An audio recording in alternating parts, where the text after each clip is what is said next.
welcome back to the Wednesday night Inside Texas live show. It's myself, Gord Samuels, and Mr. Nash Talks Texas. Nash, how we doing, brother? It is day 6 of the portal. Feels like we've been through a little bit of a blender, but what are your thoughts? The one and only portal. I keep forgetting about this. Is the only one. We got 9 days left, and it doesn't feel like that much longer to go land a complete offensive line and whatnot. And address some other positions. And Nash and I will get into all of that. We'll get takes from you guys, but we definitely want your comments in here. Eric and I showed Sunday, the chat was buzzing. Need that again. Share your thoughts. But first, go ahead and hop on over to Inside Texas and take advantage of that 50% off transfer portal Ultimate Fan Bundle. I know y'all are a little frustrated. I get it. But when news drops, and it eventually will, come get it at Inside Texas. Come join the community and have some fun with us over there, guys. All right, Nash. I woke up about 8:30. Not I didn't wake up at 8:30, but at 8:30, I tweeted the old Randy from South Park. I didn't hear no bell. And then about 2 hours later, Elijah Bo Barnes hops in the transfer portal. We'll start there because that was, it's most recent. And obviously a pretty big deal there. Any thoughts, comments, concerns, when you heard Elijah Bo Barnes, Skyline, Texas, is headed to the transfer portal? And he is not technically in the portal, just expected at the moment. No, I thought back to how pumped up I was during the Michigan game. I'm like, man, we're getting some good play out of Bo Barnes, man. Like, he had that big sack. Like, things were looking good. And no, like, it's all that punt, like all the stuff that I thought. I'm like, man, the ball games aren't dead, right? We finally, there's some passion there.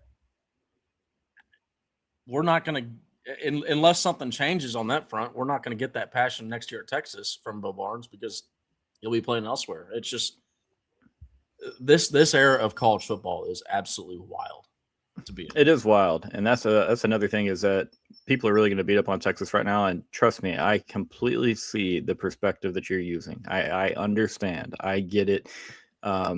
Oklahoma, Texas Tech, Indiana, etc. are pulling in, it feels like who they want. It's not technically the case, but they're really having some success in the portal. They're getting a lot of names early and at need positions. So is he coming back? Hey, that's what we talked about with him not technically being, solo dolo here, not being in the transfer portal, just being expected. We'll see what happens there. I believe Charlie Williams today of Inside Texas definitely reported that a little bit of a dispute over the dollar amounts and what is going on there. And so we'll sit and wait, like we've been doing. Texas is failing arch. I mean, I'm not going to go that far, but I will say that, we definitely need to surround that man with what he deserves to be surrounded by. We don't want to have him carrying this offense the way that he was carrying it in the last half of the season. And that's not to knock the guys on the ground, like Trey Wisener and Christian Clark had a good bowl game. But as you can all see, you got to re-recruit your own roster, almost more so than you need to go out and look for improvements in the transfer portal. That is something that Texas really hasn't been hit by too hard in the past, referencing the transfer portal. Done a really, really solid job of holding on to guys that are deemed needs or deemed guys that you can't lose. Now, when you talk about helping arch and you talk about some players going to be asking for more money than their worth or their value, that's where Texas has some really critical decisions to make, because you start looking at, hey, do I need to go ahead and do this, or what could I find for this dollar amount elsewhere? And so, yeah, I mean, it kind of feels that way at times. I hate to say it, but Gio, he might be speaking the pulse of the fans right there. It doesn't feel like we wanted enough. I get that perspective, man. I do. But let's see what these guys, they operate in silence a lot, and they're really, really good at dropping, quote unquote bombs on the college football landscape. And we've seen Texas have some mighty fine, big time acquisitions here. Are we being impatient, Nash, or, do you kind of understand where the fans are coming from when they're kind of sick and tired of not really adding anybody that, in their eyes, is really, really going to help this team on the football field, in 2026? Yeah, I mean, I really don't blame the fans for being in a position where it's like, because this is like it's a 15-day window. It's like, this is big. This is where the entire season is almost made or break. You make it or break it here. And I mean, right now we've landed, a pretty good inline tight end that he's gonna give some good blocking for us on the edge. We got a really good defensive back, cornerback that just committed. But outside of that, it's mainly just like specialists, right? And special teams is really important, right?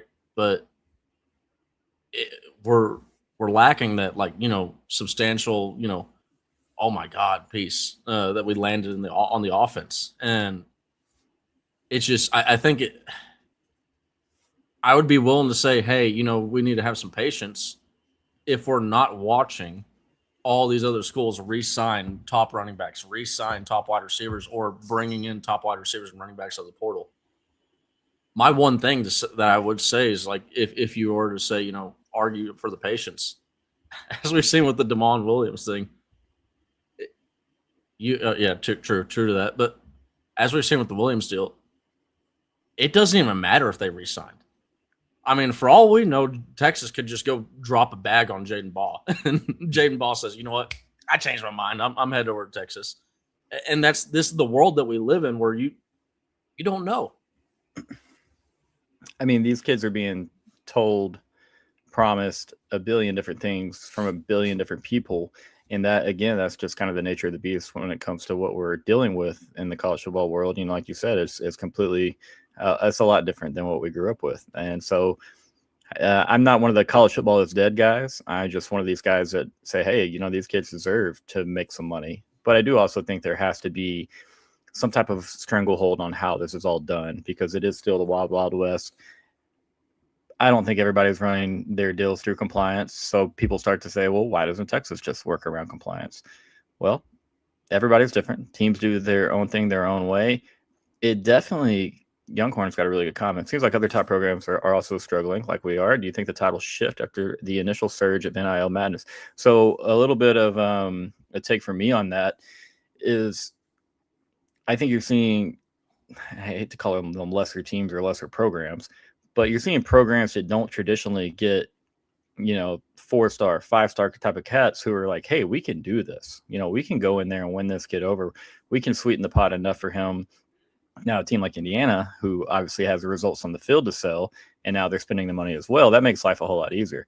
But I think that's a really good comment, Younghorn. I think that, the parity in college football is at an all-time high, and we're going to see even more of that going down the line.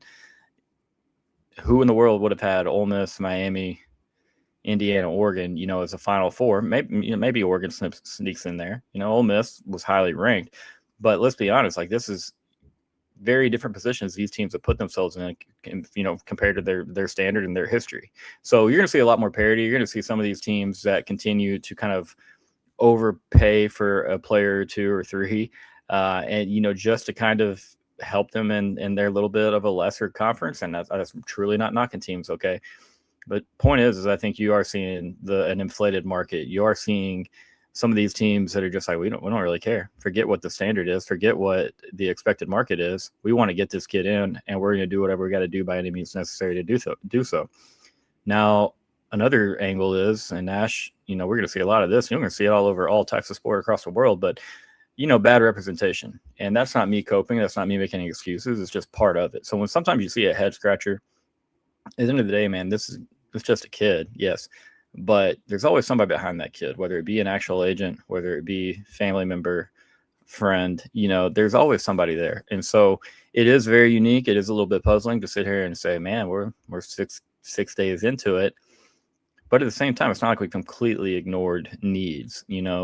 Talked about Mike Masunas from Michigan State. Doesn't have, the appeal that maybe a Cam Coleman or that obviously Isaac Brown, Jaden Baugh. Hey, I get that. Dude is going to help Texas. He's going to help. Masco, you mentioned him, Nash, the defensive back from Rutgers, or the cornerback from Rutgers. He is going to help Texas. Okay, but again, people are saying, man, we need the 5-star. We need the name that everybody knows about. The guy that's going to catch 22 touchdowns. The guy that's going to run for 1,700 yards. Texas is going to find some pretty competent people, in my opinion. I'm not panicking yet, Nash. But what do you think? Do you think, are you in the mindset like, hey, I'm just going to sit back and I'm going to kind of wait, and I know that something is coming, I just don't know what? Or are you more in your head like, oh my God, our pet heads are falling off? I'm probably somewhere in between, right? Like, I'm like, I do feel like, there's a plan, right? Because if there wasn't a plan, like, unless Texas is just broke, like, it feels like we'd be throwing out some stupid money, right? At some people, because like we're getting like, okay, now we're starting to feel like we're like the point, like, everything that we had just planned for, throw that out the window. We just need to start tossing money at these dudes, tossing bags. It does feel like, these lesser teams, like, I hate to say lesser, right? But It like, feels dirty. Like, here's the deal. Ever since, like you said, the recruiting era has started, really the focus of college football has shifted to about maybe 40 teams, if you want to go that big. And it's one of these deals where a lot of these programs kind of almost got pushed out, but they're still in the league, right? And like, this is where we like have the separate group of 5 playoff. And I've been a big I argue that a lot, but they're getting their lick back, man. they're like, hey, we used to be a program, and we still are, and we're going to be tossing around some money, and we're going to be getting some of these players, that y'all recruited. So thank you for your recruits. And this is the other thing. It feels like recruiting is almost dying, which is horrible for college football.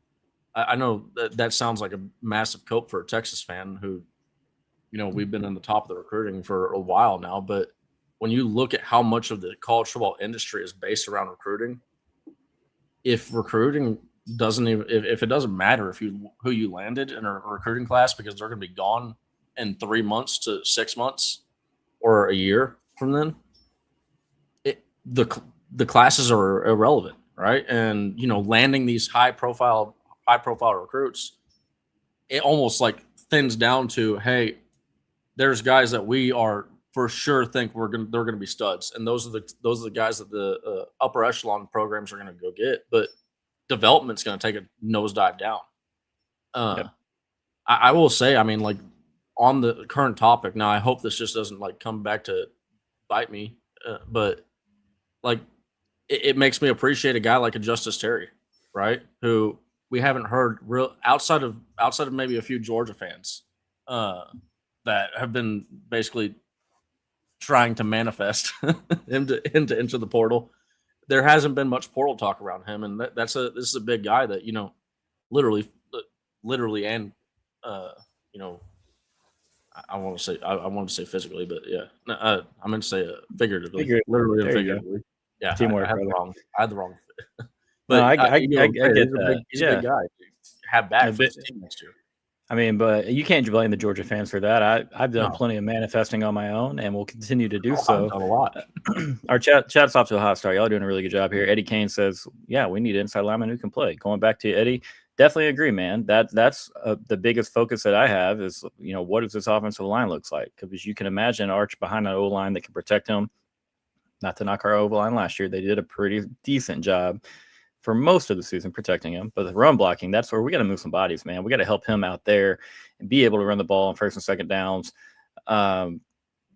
Get tougher on the interior. That needs to be, and that's the thing. I think you see a lot of panic. And Ian Boyd, I think, did a really good job touching on it today on the old X app, and just talking about how Texas has a very capable secondary for next year, and they really, really do. It might be the overall strength of this team outside of the quarterback position. So we got a D line, we've got edge rushers. Okay, we'll continue to bolster depth there, and there's going to be guys that we find to add to depth at linebacker. You're going to really work, I would assume, on renegotiations with Elijah Bo Barnes and keeping him in the fold. So all of a sudden, you start looking at offense, and you're like, okay, man, we need a running back, maybe two. You need a wide receiver. You have Jermaine Bishop coming in as a true freshman who's probably going to demand a little bit of PT himself. So all of a sudden, man, you start to think like, really just hone in on that interior of the offensive line. this thing can come together a lot quicker than people are giving it credit for is really what I'm saying. I know we're panicking. I get it. It's been fun. I'm in a great group chat where people are just absolutely losing their minds, and that's why I like it. It's funny. It's fun to read. But I think it's going to be okay. I truly do. I definitely know that Texas is just going to sit idle. Texas is going to spend some of its money.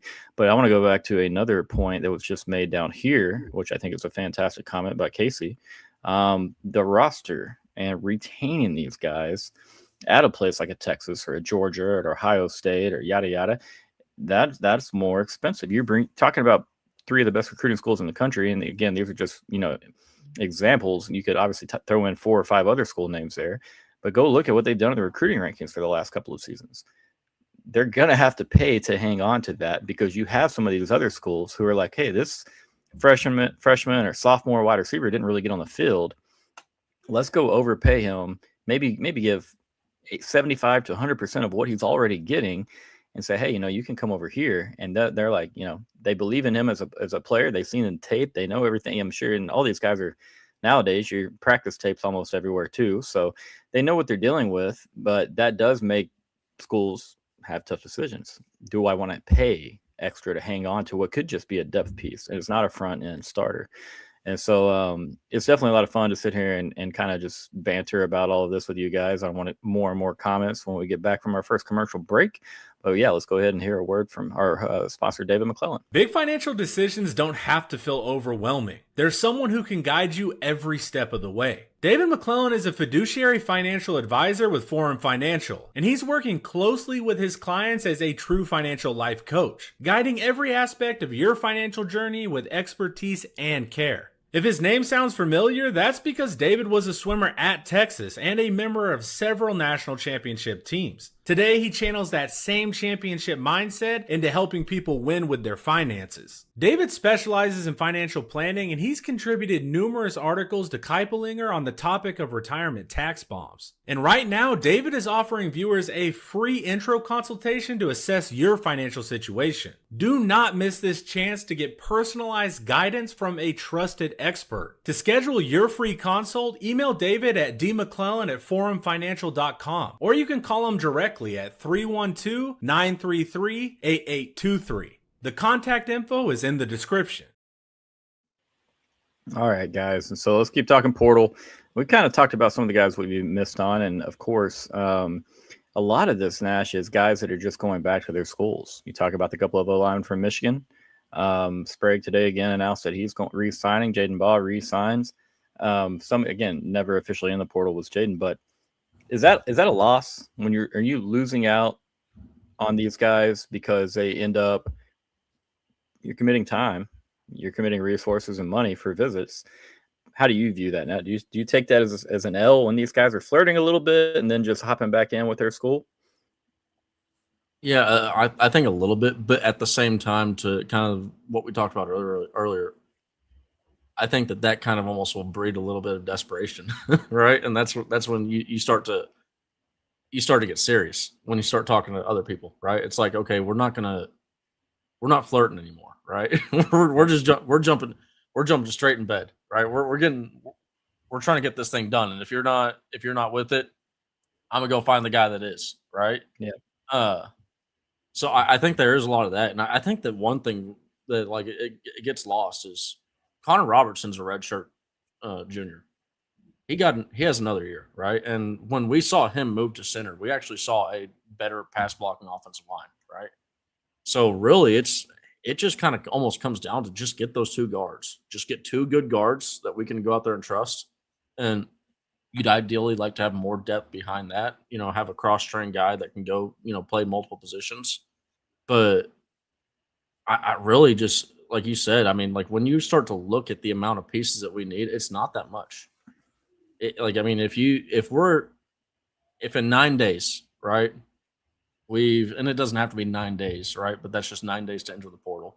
But if in around, 9 to whatever days before spring camp comes around, if we land a big wide receiver, a good running back to go out there along with Christian Clark, James Simon, some of these other guys, Derek Cooper, that we have a lot of promise in, and then you go out there and land 2 offensive linemen. I mean, this offense looks like a pretty good. we're looking like we're in a pretty good spot. It's like the coaching staff sitting there saying we told y'all we got a plan, right? So it is one of these deals where I think we are going to have to get a little bit desperate. Desperate's maybe not the right word, but just getting down to business, Yeah. Get these guys in the room, and because spring ball is coming up fast.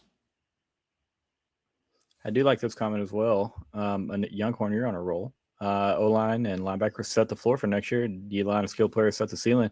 I agree with you, man. And that's kind of just piggybacking on what Nash just said right there, where we're really not that far off from tying things together.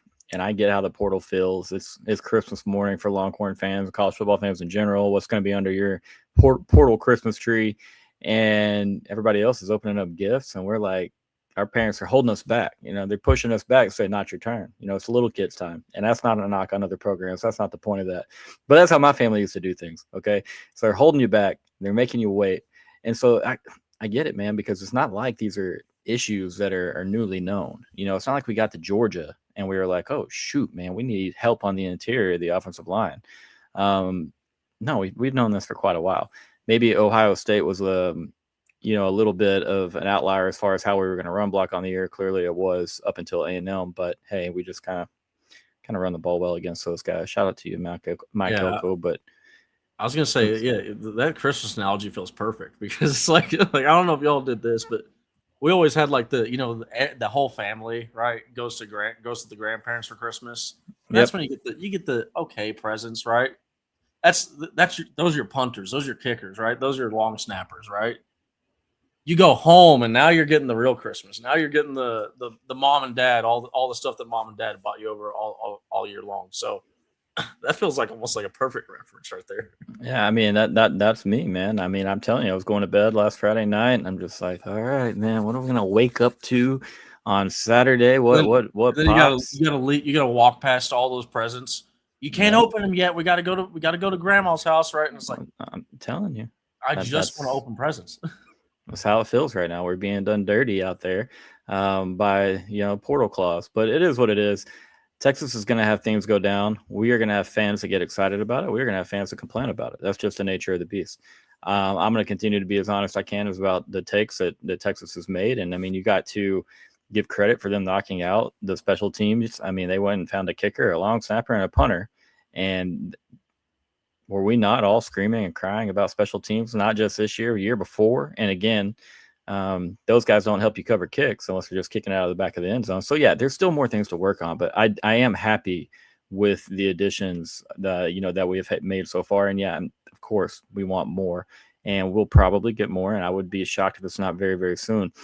Texas is, as Michelle said, maybe not enough layups, too many moonshots, and haven't landed at any of them. Now the HQ layups are, they're getting taken. And so that's one risk you take when you set your bar very, very high. But can Texas afford to do that when they only have, in our opinions, they only have a few spots they really, really need to shore up. And then you start just really worrying about depth. What do you think, Nash? Have too many moonshots, not enough safe options? Or are you cool with the moonshot play? Yeah, I mean, it's like I put in our group chat earlier. Like it feels like Steve Sarkisian's out here on a fantasy football draft, and he's going all studs, no duds approach, right? Like we're gonna land the studs, and we're not gonna, we're not targeting any duds right now, right? We're trying to get like the defensive lineman that we got, because we haven't mentioned him. He's a top-rated defensive lineman in the portal. Top-rated cornerback in the portal. The tight end, as far as blocking tight ends go, that's a top tight end in the portal. Yep. Like we're going out there like it. That's where it does feel like they do have a plan, and maybe we're just being impatient with this whole thing, right? But it feels like they're saying, hey, if you're not at the current, like if you're not the top, we're just not interested right now, because it feels like they're trying to go from this last year where, hey, we got a bunch of guys that can, get us to the hump. We're trying to get over that hump. Yeah. And that's one thing we talked about, explosiveness at the running back position, at the wide receiver position last year. And there was not an Xavier Worthy. And again, now Ryan Wingo is a different type of athlete, and we didn't see that really unlocked until the second half of the season. And so I'm not going to sit there and act like there's no explosiveness, there's no home run hitter ability in that wide receiving room, because that's not true. For Ryan Wingo, when he's catching the football and he's healthy, he definitely has big play potential. But man, that's, I think, what we're all wanting. We all want to see a little bit more explosiveness, a little bit more big play ability at that position. And then you look at running back, and that was a cry that all of us had too. It's just not the same standard. You know, it wasn't meeting that Texas standard. And again, not to knock Trey, not to knock any of the guys in the backfield, but you're just used to seeing Texas have an absolute dude back there. They can A, pick up tough yards, or B, hit a home run. And sometimes we have both. Sometimes it's the same dang guy.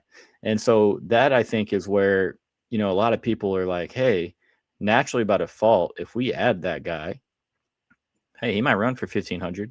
Sark, you know, adds another one to the tally. All of a sudden, Arch's life is easier. Man, you really have to worry about that offensive line just as much, if not more. And I'm much more in the more camp than I am, you know, even being 50-50 between those two, because that's going to make life just so much easier on whoever the back is. There's some offensive lines back in the day, let's think of what O-lines I'm referencing. I mean, the 2005 Texas O-line, you know, I mean, think about what Vince obviously represented and what you had to think about when you stepped on the field against him as a defender. But imagine being the running back behind that O-line and then knowing that there are threats out there on the field. Nash and I could have picked up maybe 300-400 yards. You know, it had taken the whole season. But I'm just saying. So you have Arch and you have weapons on the outside, because, again, we do have youth that's talented and they will continue to get better. Khalil Lockett, Dede McCutcheon, staff are very high on these guys. You're also, again, bringing in the aforementioned Jermaine Bishop. So there's going to be weapons out there, and there's going to be speed. But yes, we want a guy that we've seen do it. You know, I feel like I'm speaking as a fan in this instance. They want to see somebody. Yeah, this is what it does feel like hell a little bit, and I get it. And you know, this is a tough show to do tonight, because everybody is sitting here. Oh, let's talk about this guy, and this guy that we got. And with all due respect to the guys that we've gotten, it's a couple days old now. You know, news is a little bit old, and that's not to knock Ian, Jeff Gerard, or anybody else that we've added. I think they're quality needs, but we also, let's not act like we don't know how, you know, our burn orange minds work. We see more, we know we need a little more, and so we want it now. Again, bringing up old Violet from Willy Wonka and the Chocolate Factory. We just got to have it soon, okay? And I think that'd calm everything down. But it has to be a right fit. What's going to happen if you get somebody that you're like, okay, yeah, this is a good fit? So give the staff, I'm going to give them more credit than myself, or even you, Nash, you genius, for probably knowing what that correct fit looks like. And here we go. We got NLL donation for Nash's new sports card edition. Casey, appreciate you. There you go. I get it, man. Sport cards are fun stuff, man. I need to check out the collection sometime. But yeah, I mean, I get it, man. It's easy to be frustrated, but again, this is just me. And some of y'all are gonna hate me for it, but I'm just reiterating patience. All right, we're gonna get to eventually open our side of the gifts under the tree, well, our little section with our own individual wrapped paper. You know, our burnt orange wrapped or Longhorn logo, whatever you want. It's good. Like, false news. Well, we haven't reported a single thing. We're spitballing out here. We have not reported one single thing. It's not like I got on here and said, hey, by 8:30 p.m., you're going to have a commitment tonight. We're landing Brown. No. Yeah. We're speculating about why we struggled, but why also giving credit to the guys that we've had and thinking that they're going to help, some more than others. So, I mean, I don't feel like that's reporting. Maybe we're wrong. But anyways, guys, I want to know what you think. More so, we've got another half hour. We're going to go back to our second sponsor of the night, Luxe Kitchen and Bath. Are you ready to love your kitchen and bathroom again? Luxe Kitchen and Bath will bring that to life. Luxe has been offering high-end kitchen and bathroom remodels for 3 generations throughout the greater Austin area. With 5-star review after 5-star review on Google and Facebook and an A+ rating from the Better Business Bureau, you can put your faith in Luxe Kitchen and Bath's award-winning designers and skilled craftspeople to bring your dream vision to life. But that's not all. Luxe's all-star team also provides full home remodels, large additions, and even commercial build-outs as well. So call Luxe Kitchen and Bath at 833-358-LUXE today, or visit luxekitchenbath.com to discover where quality meets luxury and begin the process of transforming your home. Get your free quote today by calling 833-358-LUXE. That's LUXE. Or by visiting luxekitchenbath.com. Contact info is in the description. All righty, guys. So back at it. Nash, next position group that you want to see, and I have a feeling I know where it's going, but the next commit that Texas gets, you want to be where? Casey Studdard. I want a guard, baby, and I want a guard that's exactly like Casey Studdard, because you mentioned that 2005 offensive line earlier. Casey Studdard was at the line telling people, like, he was pissing off Vince Young. He's sitting there telling the defensive line what the play was going to be and where the hole was going to go. They were that confident that they were going to go out there and win reps. And that's the kind of guy that I want us to land out in the portal, right? And it feels like that would be massive for a guy like a Christian Clark. I'm not really that much worried about an Arch Manning, because as we've seen with his mobility, I mean, I don't want to say we could go out there with the offensive lineman that we have now and win, but I mean, Arch Manning we got two edges that we really think that can, be bookend like level guys. Goosby's obviously going to be a top draft pick. Baker really started to improve throughout the year. Connor Robertson, there's the familiarity with him at center. So, I mean, if we just go out there and get some guards, I mean, it really does feel like this offensive line just jumps to an entirely new level that I don't think we have seen under Steve Sarkisian yet. If we go out there and we get some, two good guards. I mean, you know how I feel, man. I've made it pretty clear. It's just I just don't honestly feel like Kyle Flood units are going to be the best run blocking groups, and it's probably a technique thing. I'm a lot more well versed as far as technique when it comes to quarterbacks, wide receivers, running backs. Need to add a little bit, need a few more cheeseburgers, and then I feel like I'll be qualified to start talking a little O-line. I talk O-line, people look at me and they're like, "What the hell do you know about offensive line, man? Sit down." All right, twig. little fair. I get that. Now I will say this: Wisconsin offensive line just naturally, because of what I've seen in college football throughout my 37 years of life, it gets my attention. I'm just saying. And again, and this is not to knock anybody. It's just we're calling it how it is on here, as we always try and do. It wouldn't take a lot for left guard to be improved. Okay. I think that's a fair statement without picking on anybody. I think you could try a lot of guys out there and you get a bit better overall effort and production than what you saw last year for Texas in 2025. So, Nash, what about you, man? Do you think any bigger names will jump in the portal once the market value is set? Because right now, I don't. It's far from set from what I hear. Yeah, I mean, I'll go back to what I said earlier. I mean, you got DeMond Williams, who re-signs at Washington, and then immediately somebody else is like, another school's like, that much? Okay, I can pay that, and immediately back in the portal. And this is where like it just, and then you've seen other. I forget what the Kentucky quarterback. There was a guy that committed to Kentucky, then he flips to another school. It really doesn't matter. And then this could be where Texas almost just kind of like slides in at the end. It could be where the strategy is, let's just wait until the end. Let's just see what dollar amount we got to beat, and then we'll go out there at the very end, just drop our big Texas-sized oil money bags, and we'll go ahead and win these guys, right? And like it's just a matter of you just got to wait until the very, very end. You have to be patient. You know how bad our fans want that, Nash? You know how bad and how many people are waiting for. Well, but here's the deal: is it might be a case where if you go out there and land all the teams that are out there getting to play around right now and having all the fun, they're getting to celebrate on Twitter. They might be losing all their guys, and that's the craziness of this era that we don't know. You don't know who's going to enter the portal. You don't know.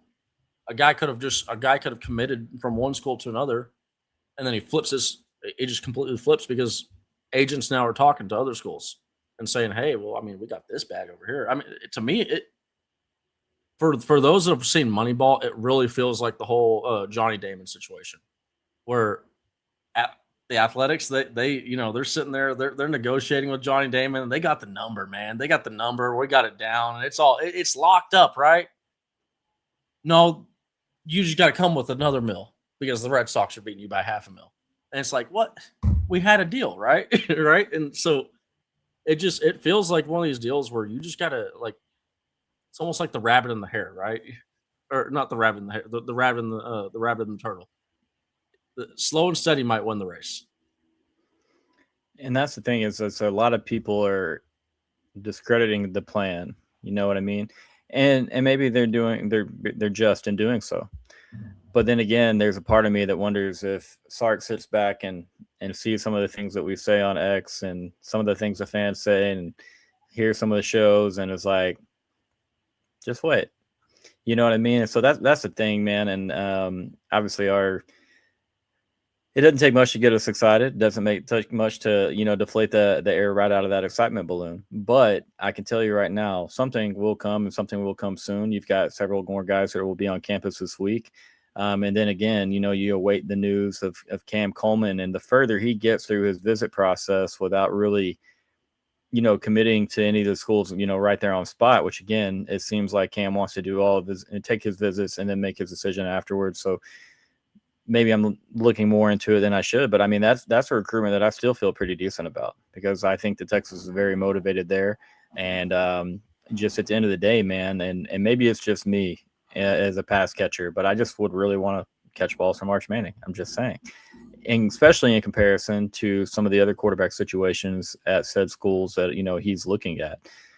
Nash, what about you? You think the longer that draws out, the less Texas should feel good about it? Or is this one of your, hey, very end, we're just going to come in and drop our big oil money bags, I believe is what you said, right there on whoever's got the highest bid? I mean, I really do feel like that's where we're headed, right? Because like, and maybe this is me coping for the lack of activity that we've had in the portal, right?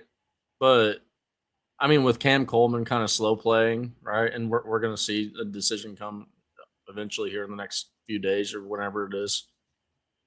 It really does feel like at least that's the only thing that I can hope for at this point. Is that they're kind of slow playing for that, that big bag at the end. I mean, but like you said, I mean, if I'm a running back, I want to run zone read with Arch Manning, right? Like I want to get behind Arch Manning. Now, granted, maybe it might help land running backs if you say, hey, got two good guards that you can run behind. But right. So that's where it kind of comes back into the next position that I want to see landed is I want to see some offensive linemen landed because then it's like, hey, we're going to have holes open. Arch Manning's going to have time. Let's just go get those two studs at wide receiver and running back, and then that offense is looking pretty dang good. And I mean, and Naaman, this is truly not to combat you. It's just to see both sides. Holman Wiggins is a first-time OC, and they're going to trot the same type of offense that they just ran with most likely the same quarterback in Marcel Reed, who really, really struggled against defenses with a pulse. So, yeah, I mean, you can make that claim for all of these. How does Cam Coleman trust Texas Tech? And, does he want to win, first off? And that's not to say that Tech cannot win. They're definitely spending money like they want to and like they feel they have the right to. But hey, I mean, like you can negative recruit any of these schools. You know what I mean? You can go look at the way that Arch played in the first maybe 3-4 games of the season. You could look at the way the Texas offensive line. If you're trying to negative recruit a running back, you can recruit A&M's offensive in their run game and their quarterback. If you really wanted to, you can negative recruit Tech in the Big 12 and how they performed in their first college football playoff appearance. So like you really, and obviously USC, I feel like we all negative recruit USC just without even trying because there's a lot of things that program struggled with here since Lincoln Riley's got there and even for a few years before. So I get that, man, and trust me, there's times where I look at our offense and I'm scratching my head because sometimes it seems like we play with our food, sometimes it feels like we don't want to eat it all, and trust me, I'm just saying I understand that perspective. I really, really do. Nash, you know anything on my son Christian Clark? I hope not. I don't know anything. I mean, there are definitely rumors. Yeah, definitely rumors. Definitely,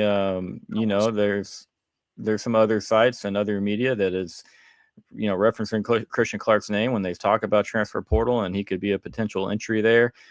Christian Clark has not entered the transfer portal, not to my knowledge, and I don't believe to Inside Texas's knowledge. And again, this is a guy that's going to, in my opinion, has to be a part of the backfield. He's still a guy that I feel he has far from played his best football in burnt orange. And so this is a guy that's already here. You talk about some of these guys, a lot of talk about, hey, these guys having to pick up and move across country. Maybe it's just across state. Maybe it's some places. I'm sure it's just counties. Is that a big deal to you, Nash? These guys all have a little bit more of a luxurious lifestyle as far as, probably say living arrangements rather, than in college football players have ever had before. I would assume, you know what I mean? They're being well taken care of.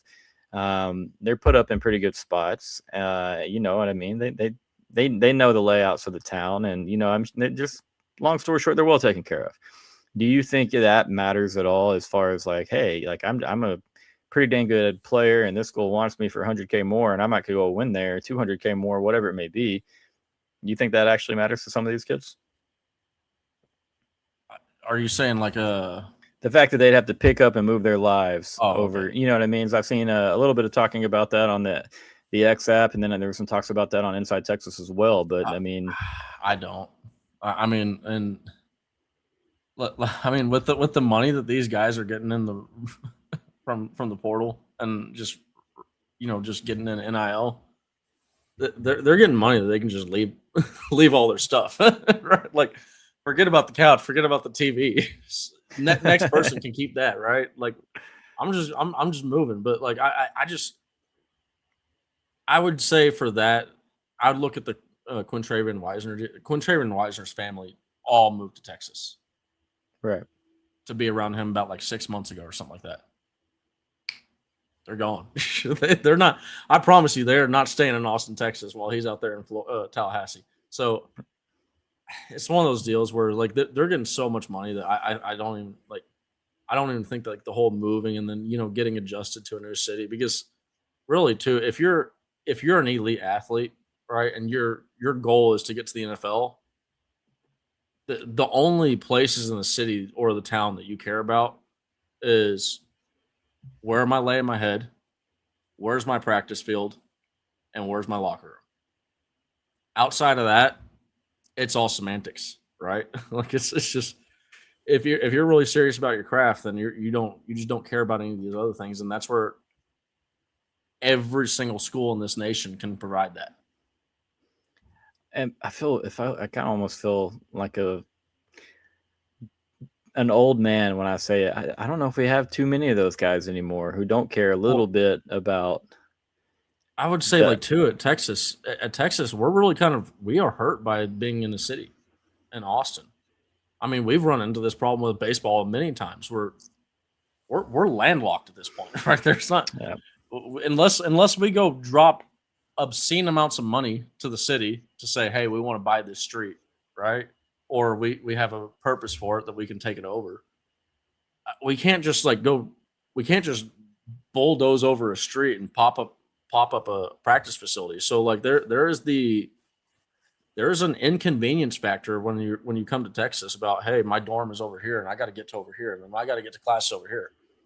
Other schools are not like I forget about that all the time, because I've lived in Austin my entire life. I've been around the campus my entire life. I obviously haven't gone to Texas, but I've been around it enough to like get a feel for what Texas is like. And I'll go out to College Station. I'm just like, they got land everywhere where they can just pop up any sort of building that they want to, as close to these dorms. They can, if they can't make it that close to dorms, well, guess what? They can make dorms close to that facility, right? Because there's so much space that they can do all these things. Texas, I mean, the closest space that they have is south of the river, right? Outside of that, it's like there's not a lot of building space. So that's where you have to get, like, they're having to get creative right now, where they're transitioning from the bubble to this new practice facility that they want to do. Right. I mean, it's like there's a large inconvenience to like the lifestyle in Texas for an athlete. Yeah, and again, that's not Nash coping at all. I mean, it's just being real with you. There's things bubble about, does suck. Yeah, the bubble does suck. Kodak, I'm gonna be honest with you. I don't think it's time to start crashing out, but I get why some are. When we basically ignored the portal last winter, I I think that's where a little bit of my impatience with this process, I think that kind of is because due to that. And again, I still think Texas ends up feeling the needs that they'll be much improved where they really struggled in certain spots last year, in my opinion. Still time to go. Texas always, pulls something out that nobody sees, really sees coming, at least not until right before it hits. Adonai Mitchell, you could bring up 5, 6, 7 other names where you're like, wow, that guy really did come in and he helped. Now, again, there's going to be a guy or two that Texas adds. Maybe it is like a Bo Masco who it's not the craziest name. He doesn't have the craziest, tape or anything like that, but is a guy that this staff sees playing a particular role and really being able to help. We'll find more of those, in my opinion. Now, you got to continue to turn over rocks. You've lost, there's almost 20 people in the portal. You've got to fill those guys. So, yeah, evaluate. You can't have all high 4 and 5-star transfer portal guys. Like, there's going to be some 3 stars in there that you take that, yeah, hey, maybe you're not as excited about it as you would have been this other guy, but let's see what they're working with. Let them cook. All right. Upgrade the offensive line 2026 cannot be a failure because you didn't fix O-line issues. Do that and the team will be fine. It will, because this offense will score a crap ton of points. That's just the reality of it. You fix that offensive line between Sark, Arch, and this wide receiving core. Maybe, hopefully, it is Christian Clark, and maybe there's a running back ahead of him on the depth chart. This offense will score a lot of points. You have a really good secondary. It should be a really good secondary. You're going to have a more aggressive play caller on defense. Probably not playing 10, 12, 15 yards off the ball at times with your cornerbacks. You score a lot of points. You force other teams to put the ball in the air too, and that's going to be, in my opinion, the passing defense for Texas will be a big team strength going into next season. The staff is a disgrace. It was a tough year, and I definitely agree that they have some more trust to make up, as Eric and I said on Sunday. I think that they definitely in that regard. But let's see what happens here. I wouldn't be shocked if Texas wasn't done, with potential coaching changes. I wouldn't be shocked if the program looks different in several ways going forward. And again, that's just me speculating a little bit here. But yeah, you always see some things that happen after the portal window. That's all I'll say on that. You see some things go down. I mean, maybe Trey goes to Florida State and has a really good season, but go look at that offensive line. Go look at, was it going to be DJ Lagway, who was pretty dang poor throwing the ball downfield next year. I don't think he's going to see a lot of, super light boxes if it is DJ Lagway at quarterback. Maybe I'm wrong. I actually am rooting for that kid. It's Texas kid. Definitely want him to do okay. And, yeah, I mean, CDC is doing a really, really good job touching on Nash's point about lifestyle being somewhat difficult at times as far as moving around between dormitory practices, classes, all of that. I do think, yeah, facilities. He's making a conscious effort to have that improved. Yeah, so I think that's a good point that you touched on, both of you guys there. But yeah, man, were we super cooked? We're not just cooked anymore. We're super cooked now. That's not good. That's not good at all. But yeah, I mean, last year maybe a little bit too heavily focused on your defensive tackles. But yeah, there was definitely more success there in the later days. We were all sitting there scratching our head like, who the hell are we going to have in, at defensive tackle? And then all of a sudden it was like, oh, well, all of a sudden we got a whole dang basketball team worth of defensive tackle in the portal, and a lot of those guys were a big part of it. What are you going to say? And they did produce. I mean, something that went under the radar is this last season for Texas was one of the better run defensive groups in the last 30, 50 years like 30, 40 years for Texas. Like they had a really, really good season. There was a point where it's like, hey, like they're actually performing better than that 2023 group who was in the Big 12 with Tavondre Sweat and Byron Murphy, right? So like when you consider that they were in the SEC, I mean, I'm not going to fault them for going out there and saying, hey, we're in the SEC, we got to have these big bodies up in the middle to be able to play this game. And I mean, I do like you also look at the Woods comment too. Like this is where like I really, I mean, when you look at the edges that Texas has and the people that we have to be able to put out there, I'm not that upset about missing out on Woods. Like that to me feels like a luxury add. Like almost kind of to your point about the defensive tackles. Like, do we even really need that when you're talking about, hey, we really need some guards, right? Or we need some linebackers. I'd rather have a linebacker than a guy like Woods. Yeah, I mean, honestly, yeah. If I'm choosing how we allocate our money, and it came down to that, hey, you can have a linebacker, or you can have this guy who might just be a depth piece, who's going to be a really damn good depth piece and could be a starter down the line for you. And I do love that we have some Gator trolling in here. Y'all, hey man, talk your shit, bro. I'm all about it. Y'all went in there and held on to the guys that y'all had to hang on to. Obviously we didn't go after Vernell Brown, but we sure would have if he hit the portal, I can imagine. And at least a little bit. And so yeah, again, the Florida game continues to haunt Texas a little bit there, because we can't even talk too much trash about the blowout from the year before, because they could have beat us by a lot worse than the 8 points that they did last year. I can't even talk trash in baseball, bro. Like, what are we doing? Yeah, what are we doing? Hey, most recent,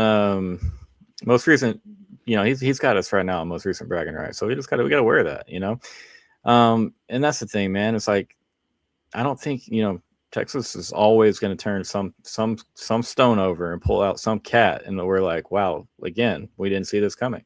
It's going to happen. I almost can guarantee you, Texas is kind of dang close to having a legitimate, in my opinion, a legitimate team that's worthy of being hyped up for being a national championship contender. I was not on this train last year.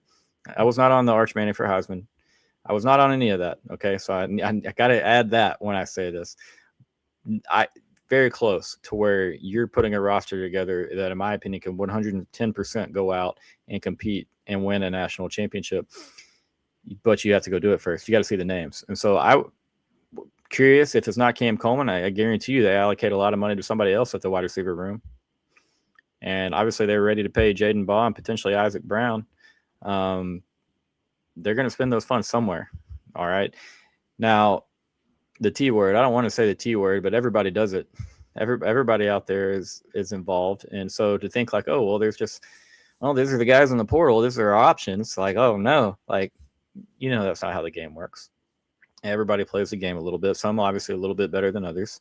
But man, Louisville is really dang good at holding on to their guys. You got to give them credit. They did it last year with Chris Bell.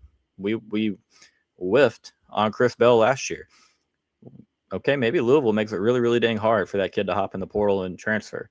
So they did it again with Isaac Brown. Honestly, not too terribly shocking. Their method of holding on to him was a little bit unique, but hey, it worked. And so there are ways out there to get guys, and it's all going to happen. You talk about the Cal linebacker, rumored to be on campus. Wow, can't talk late in the show. Rumored to be on campus later in the week. Now, that would be an immediate big ad. You know what I mean? Don't let him leave. Shut him down. Everybody talks about don't let him leave campus until he's signed. Maybe he never leaves again. All right. Maybe he just on the 40 for life. Okay. Let's root for that to happen again. Things are starting to, clear up a little bit as far as who needs what and who still needs this or that. There are rivals of ours, A&M in particular, that is going to have to spend a lot of money in the portal. Okay. So is there a number that they refuse to go to for Cam Coleman? Texas is going to have to spend some money in the portal. All right. Edge rushers are not cheap. Linebackers are not cheap. Elite wide receivers are not cheap. O-linemen are not cheap. All right. So again, how would you allocate this money? All right. Texas has to be smart about this. You can't just say, hey, I'm going to go and sit here and getting in a bidding war for this guy, or this guy. That's pretty bad for business. If you just say, hey, all I want to do is win this recruitment, which I get. There's some players, maybe that's worth it. But at the end of the day, you're playing a 15, 16 game season next year. If you have a chance to win a title, you want to have depth. You want to have guys that can come in and step in for guys that are injured and guys that are hurt later in the season. Now, if you go spend $2 million, $2.5 million on one wide receiver, is that worth? Maybe you add two different receivers, or maybe you add a wide receiver and a linebacker for the same price. You know what I mean? So I'm open to all opinions. I'm open to all perspective on that.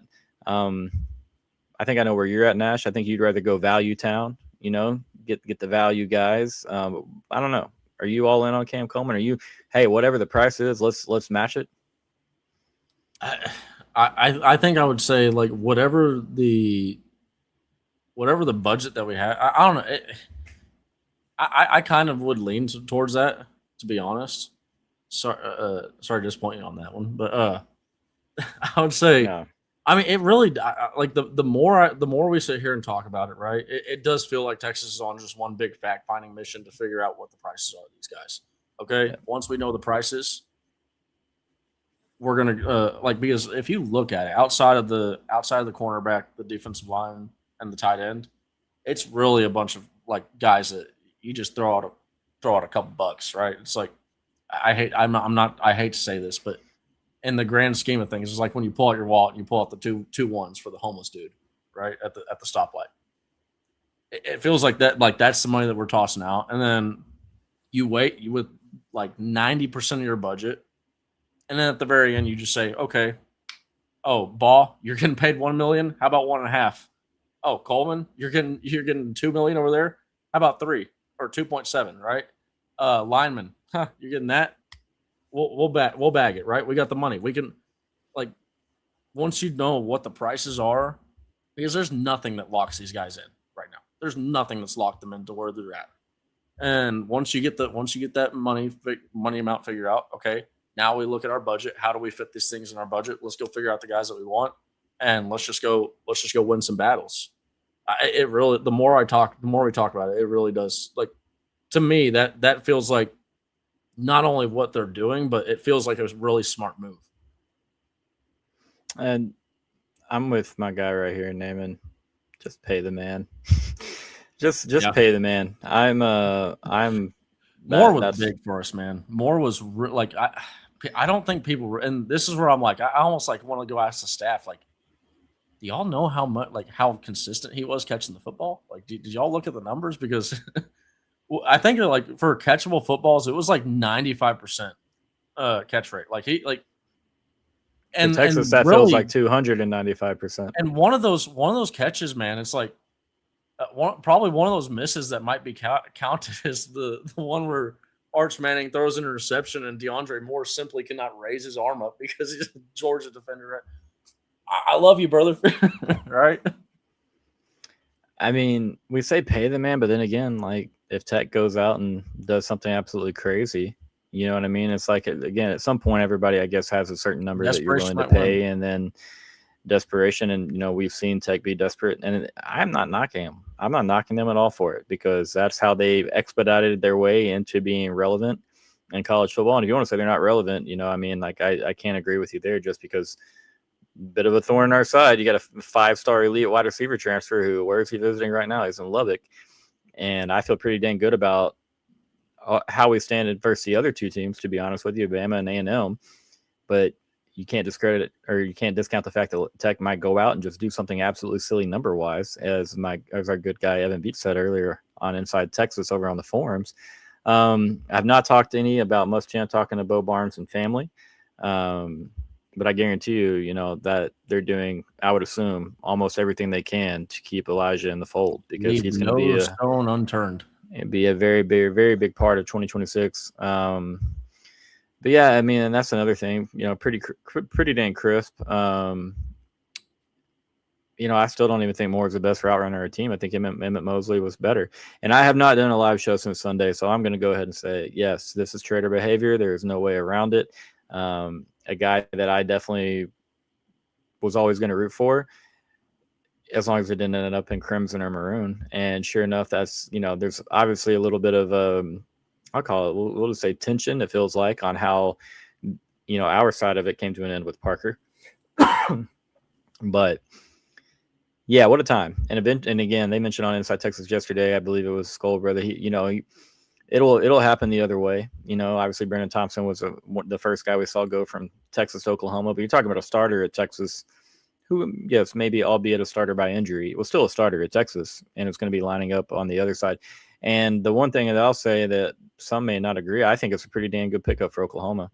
He might have been our wide receiver 4 at highest, maybe not even that high, but we run a different offense than what OU does. I think he fits into their scheme pretty dang well, especially the tempo stuff. They take a lot of vertical shots, big body, you know. And so, do I want him to succeed? You know, I'm not going to go say that, but I do think it is a pretty good pickup for Oklahoma.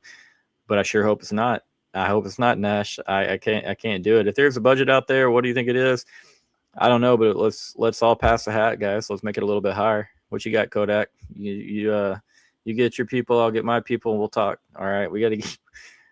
There's a couple guys who fans and friends of mine that just Texas fans. So I'm worried they might not make it to Friday of the portal season. They're struggling right now. The guys are down, and so the greatest need for the team is O-line.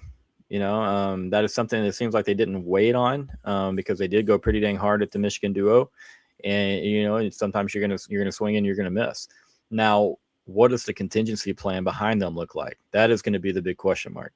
What does it look like? Are they interested in offensive linemen that are still playing college football in the college football playoffs that maybe have, talked about their intentions to go to the portal?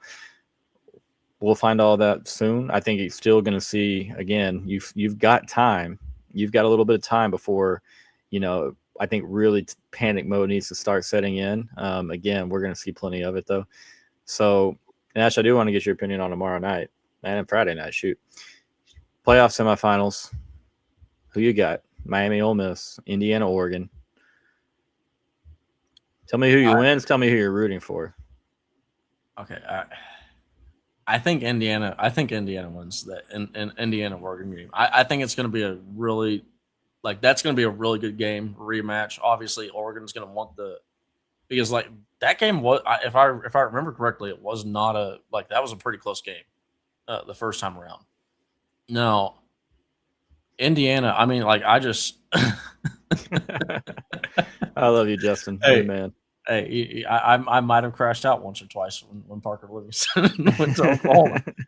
But to be fair, I've maintained there are two schools that I hate. There are two schools that I hate, and as long as you don't go to one of them, I'm fine, right? I might have put in a Twitter sound on the when we tackled Brennan Thompson on the highlight video. I might have been a little bit petty, but back to what we were saying. I mean, I think Indiana. I mean, I just really how could you not love Kirk Cignetti at this point?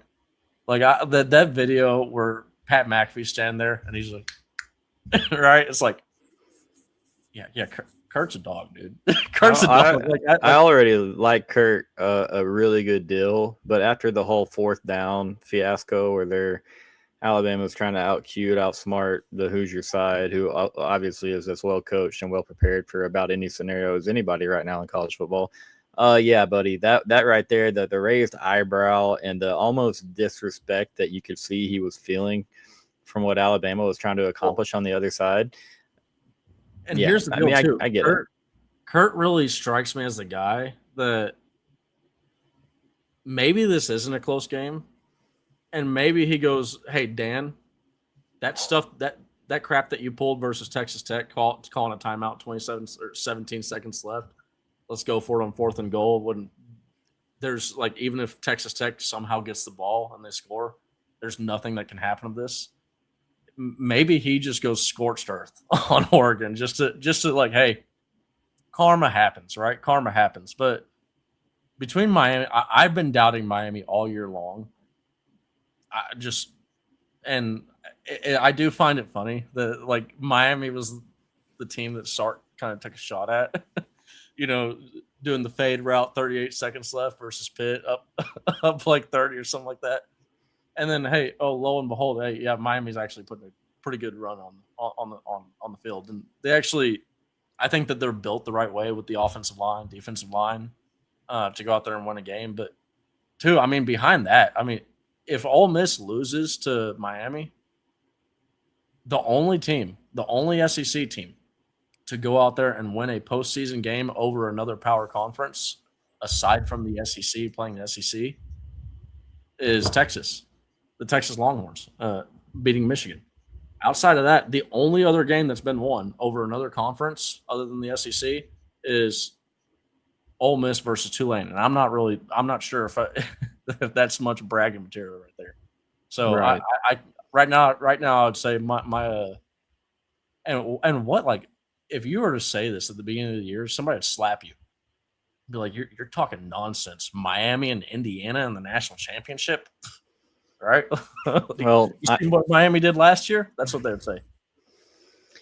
I get it. I get, Miami I mean, that front seven has been very, very impressive, man. It's really been fun to watch them guys. They smack people. They really do hit. Again, I think that Carson Beck made enough plays, obviously, against Ohio State, but A&M should have beat Miami. I cannot take Miami tomorrow. I can't. You have an Ole Miss team who I think is my favorite story. You know, I would have said coming into, you know, before Lane Kiffin left, I would have said Indiana. I think Indiana is a fantastic story. But Ole Miss, it just feels like the togetherness of that group, and maybe half of them are going to Baton Rouge, maybe not, but it feels like the togetherness of that group. I think they're better coached than Miami. I like what Golding's doing. I like what Charlie Weiss is doing still with the offense. And then you have, in my opinion, you have the better of the two quarterbacks. King Trinidad. I just can't take I can't take Beck over him. I cannot do it. I think Ole Miss wins. I do agree with you. I think Indiana wins, but I think it's a very close game. I think Oregon covers the 4 points, but I think Indiana wins outright. I want Indiana Ole Miss. Somebody else mentioned it up here, the transfer portal kings. Yeah, I mean, and you know, this is a pretty cool spot for the sport. I know we were talking a little bit about SEC versus Big Ten. Somebody made the comment up there, talk with Texas wanting an SEC offensive line while the Big Ten's winning championships. Hey, man, that's just the transfer portal and the NIL era slowly showing its face in college football, because you have SEC schools that finish in the top 5, 7, 8 in recruiting every single cycle. And all of a sudden now that depth is being plucked away. And that's where you're starting to see the big evening of the two conferences. That's my guy, Naaman. Thanks for commenting so much. All of you guys are killing it. But yeah, and then again, this is a big part of it too. Kurt Signetti has a type, as my guy Care Bear said yesterday. He has a type. He wants experience. He wants guys that have been around in programs for a long time. They understand, you know, what their ultimate goal is trying to do, just more maturity. And he certainly has a type, and obviously it's been working for him. And if you go look at who he's added in the portal, he's right back at it again. And so if he's taking somebody that he has several years left of eligibility, it's because that dude's a stud. And he's like, I'm going to get him there. And he obviously is a pretty good evaluator. And this is not the Kurt Signetti show. I promise. We're just talking college football playoffs. You got Indiana.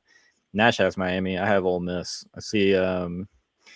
Maybe he doesn't repeat it. Into Ole Miss. You might be talking me into Ole Miss. I mean, like Gage is saying, though, he can't perform any better than he played against Georgia. You know what I mean? But they also have a Kawan Lacey, who I think is a little bit more of a, you know, I think Ole Miss is better running the football than Miami is. Now, Miami is just going to lean on you and lean on you and lean on you, try to keep that really, really physical and fast defense off the field and keep them fresh and energized. But, man, Ole Miss, and again, Lane Kiffin is not there. But, man, how many easy points do they find over the years? You know what I mean? They just make offense look so dang easy. I think another thing, too, is as we get closer to the end of the season and there being no word on if because correct me if I'm wrong, Chambliss is still waiting to figure out if he has another season in college football. So, no, he's good. I think he's good, right? I didn't. I maybe. Yeah. Maybe. No, he's I hadn't seen it. I'm pretty sure I saw that. He will be at Ole Miss. If he is good, then I'm sticking with Miami. He's already thinking about next year. Hey, I don't know, man. Dude just balled. I think he's a baller, dude. I saw some things. I remember just watching a YouTube video or something like that, and it was like D2 football, and they're like it was like some D2 players saying like, hey, don't just just because we're at I forget what school he came from, right? But it's like we got some ballers here at this like FCS level and D2 level. Like these are dudes that actually kind of really take ball serious. But the main difference in those level of leagues is the offensive line and the defensive line are way smaller. So they just they can't.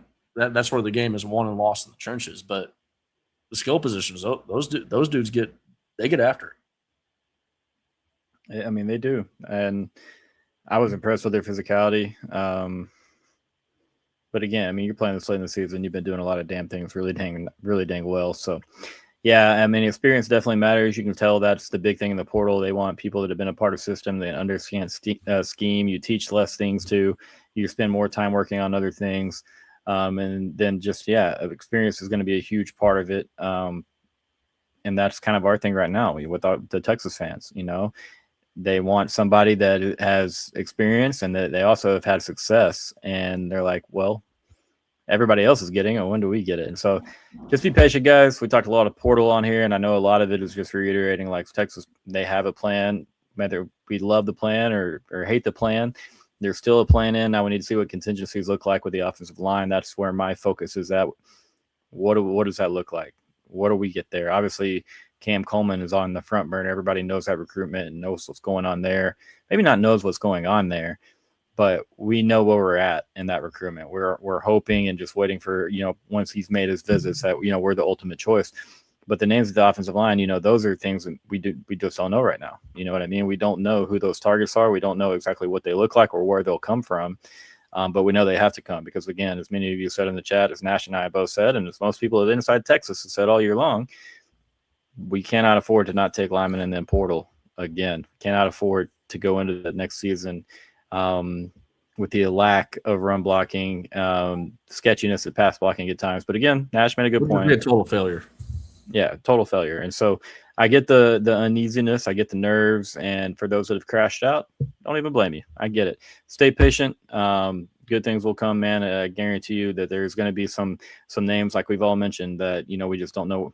They had no really idea that they were in the fold or in the works until they're at Texas and they're signed and a part of the team already. So cross your fingers for Cam Coleman. Keep rooting for offensive linemen. If any of you can play linebacker, please send me your tape right now. We'll go ahead and start we'll get talking with your agents and get your NIL settled out as well, because, man, we need people that are going to go thump and that also can play a little bit of pass coverage over there at the linebacker position.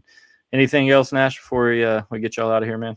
Yeah, just one last thing I would want to say is thoughts and prayers are out there with the Shipley family. It's awesome to hear, things are trending in the right direction for him. And I mean, I'm not going to pretend like I've been exactly through that, but I've been in a similar spot to him, not far off. So, like, to their family, it's a tough thing to see a breathing tube down a loved one's throat. And I mean, just all thoughts in the world to those people. Just an amazing family, beautiful family, and I hope that Jordan, gets back to being able to interact and be with his family and be with his sons. Nothing more important in this world. No, I'm really glad you brought that up, because I was just going to skip right over it, and that doesn't mean that we're not thinking about Jordan.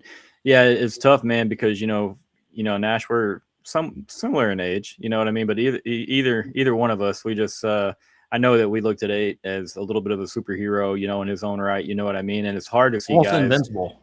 Yeah, hard to see guys that, big, strong, fast, that you've seen do so many great things. Again, he's a person just like everybody else, and life is very, very fragile, and some things just at times happen, obviously, in the blink of an eye, and the next thing you know, you're dealing with a really, really serious and sometimes life or death situation and scenario. And so, absolutely, Nash, well said by you guys in the chats. Continued prayers for Jordan, continued prayers for his family, because I can imagine it's as hard as it is for us to see them, it's a lot harder for them to see Jordan in the current situation that he's in. But also, man, praise God for good news. Praise God for recovery, and it sounds like he's doing all right, man, and he's on his way to recovery. And I'm sure we'll see him out there, having fun and doing his thing with his boys a lot faster, than we probably expect, man, because he's always been a competitor and a grinder. This guy battled multiple injuries while he was at Texas. Never deterred the man. Now he got out there. When he scored on the wheel route against Oklahoma, I think it was 06, man, I was like, there he is. We've been waiting to see it. But yeah, man, so just really kind words from you guys on Ship. We hope, again, Bob, Ship, everybody involved, man, they're at peace. Because again, like Nash said, man, that's a really difficult thing for those people to see. He's a son, brother, parent. Like that's a difficult thing, man. So, and I would say to that last comment that you just brought up, it would be the most Jordan Shipley thing for him to have a speedy recovery. He's just a fast recovery. Like that dude's a fighter, man. Yeah, absolutely a fighter, man. And again, Nash, thank you for bringing that up. That's a perfect way to end the show. But now, guys, thank you all for being here, man. Y'all make it what it is. I'll be back tomorrow night inside Texas at 7:30. And so looking forward and hoping to see all of you there. But until next time, Nash and I signing out. Thank you, guys.